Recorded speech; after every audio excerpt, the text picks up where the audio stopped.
Taubat an Anas bin Malik radhiyallahu anhu qala Rasulullah sallallahu alaihi wasallam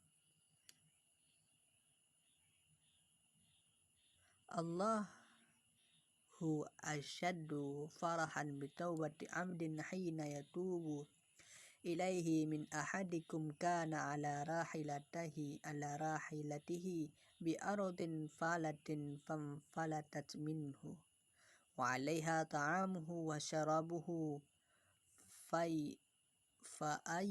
fa'ayisa minha ba'da syajaratan fastaja'a fi dhilliha faqad ayisa min rahilatihi fabaina huwa kadhalik idh huwa qa'imatan indah fa'akhadha bi khitamiha thumma qala min shiddatil farh Allahumma anta 'abdi wa ana rabbuka akhta'a min shiddatil farh. Dari Anas bin Malik, ia berkata, Rasulullah bersabda, Allah lebih gembira dengan taubat hamba-hambanya ketika bertobat kepadanya daripada gembiranya seseorang di antara kalian yang mengendarai tunggangannya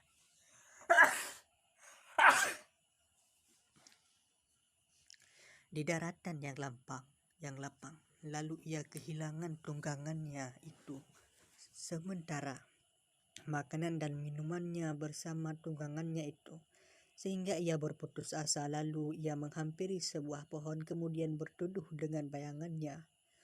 Sementara ia berputus asa terhadap tunggangannya, ketika dalam keadaan seperti itu, tiba-tiba binatang tunggangannya itu berdiri di sisinya. Lalu serta-merta ia meraih tali kendalinya.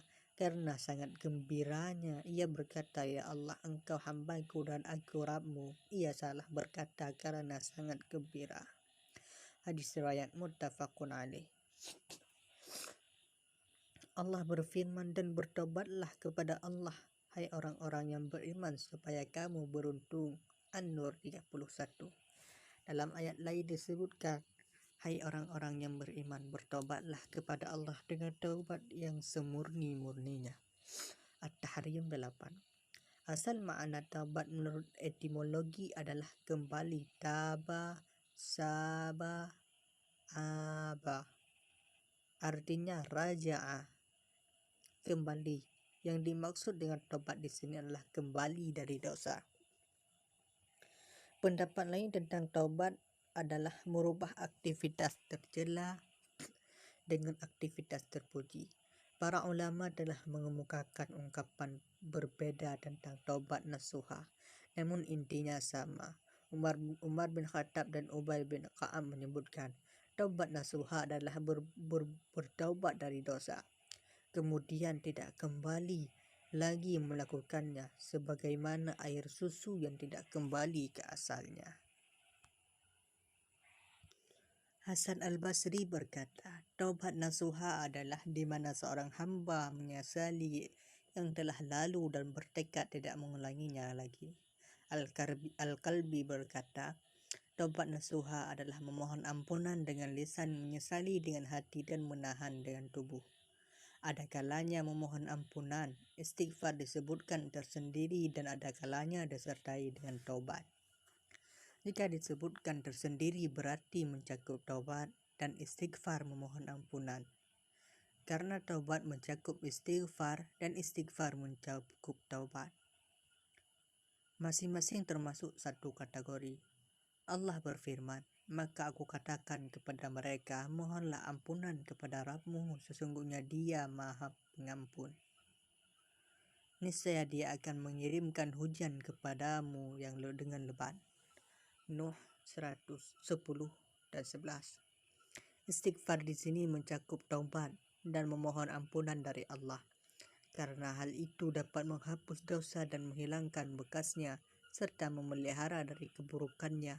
Dan ini yang dapat mencegah dari azab, sebagaimana yang disebutkan dengan firman Allah. Dan Allah sekali-kali tidak akan mengazab mereka sedang kamu berada di antara mereka. Dan tidaklah pula Allah mengazab mereka sedang mereka meminta ampun. Al-Anfal 33. Allah tidak akan mengazab orang yang memohon ampun. Adapun orang yang terus-menerus melakukan dosa dan memohon ampunan Allah, Ini bukan istighfar. Jadi taubat dan istighfar saling mencakup.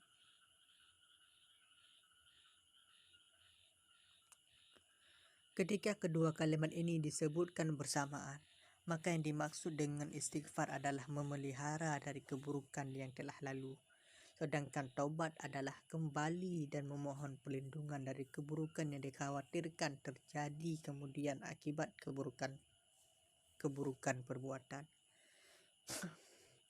Allah Ta'ala menyebutkan dalam kisah Hud, mohonlah ampun kepada Rabbmu lalu taubatlah kepadanya, nescaya dia menurunkan hujan yang sangat deras atasmu dan dia akan menambahkan kekuatan kepada kekuatanmu, dan janganlah kamu berpaling dengan berbuat dosa. Hud 52. Para ulama berkata, taubat wajib dilakukan terhadap setiap dosa.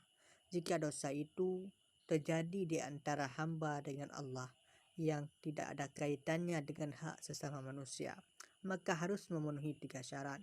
Pertama, berlepas diri dari kemaksiatan tersebut. Kedua, menyesali apa yang telah dilakukannya.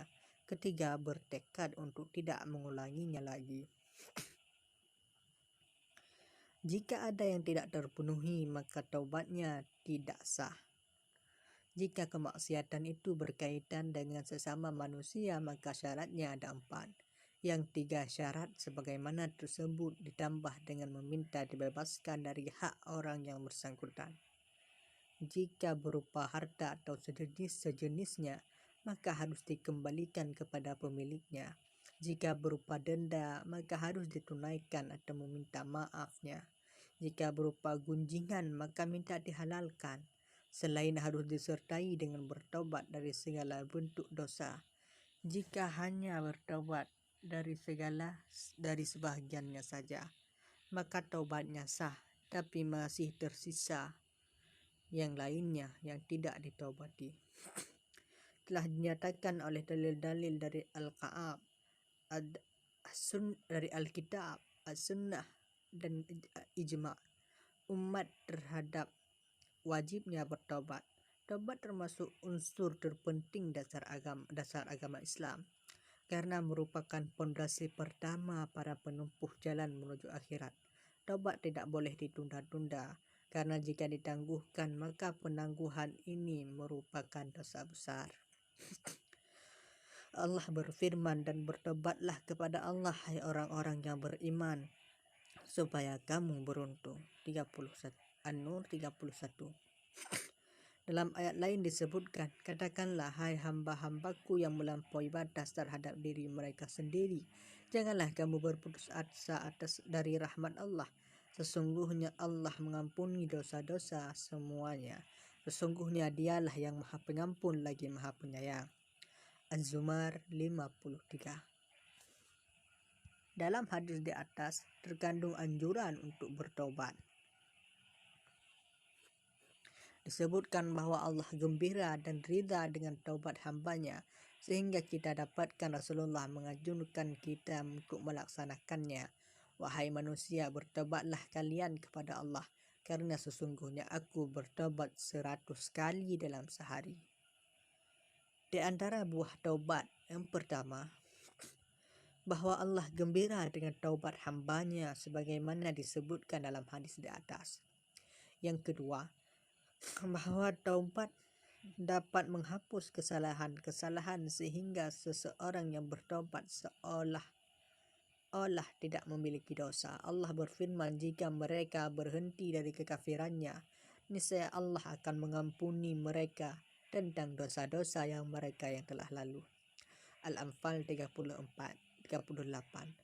Dalam sebuah hadis disebutkan, at-taibu minadz-dzambi kaman la dzamba lahu. Orang yang bertobat adalah laksana orang yang tidak memiliki dosa.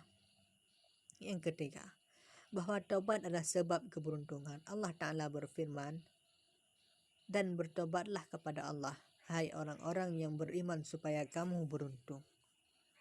An-Nur 31. Yang keempat, bahwa taubat menjadi penyebab Allah membanyakkan berkah di langit dan di bumi serta memperbanyak harta dan keturunan. Allah berfirman, Maka aku katakan kepada mereka, mohonlah ampun kepada Rabbmu, sesungguhnya Dia Maha Pengampun. Niscaya Dia akan mengirimkan hujan kepadamu dengan lebat, dan membanyakkan harta dan anak-anakmu, dan mengadakan untukmu kebun-kebun, dan mengadakan pula di dalamnya untukmu sungai-sungai. Nuh 10:12. 5. Taubat dapat mencegah azab sebagaimana disebutkan dalam firman-Nya. Dan Allah sekali-kali tidak akan mengazab mereka sedang kamu berada di antara mereka, dan tidaklah pula Allah akan mengazab mereka sedang mereka meminta ampun. Al-Anfal 33. Qatadah radhiyallahu anhu berkata, Al-Quran telah menunjukkan tentang penyakit dan obat kalian. Penyakit kalian adalah dosa-dosa, sedangkan obat kalian adalah istighfar, memohon ampunan. Ali radhiyallahu anhu berkata, sungguh aneh orang yang binasa padahal ia memiliki kalimat penyelamat.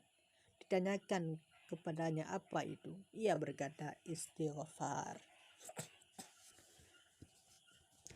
Manusia pertama yang bertobat adalah Adam alaihissalam, yaitu setelah beliau memakan buah dari pohon yang dilarang Allah memakan buahnya.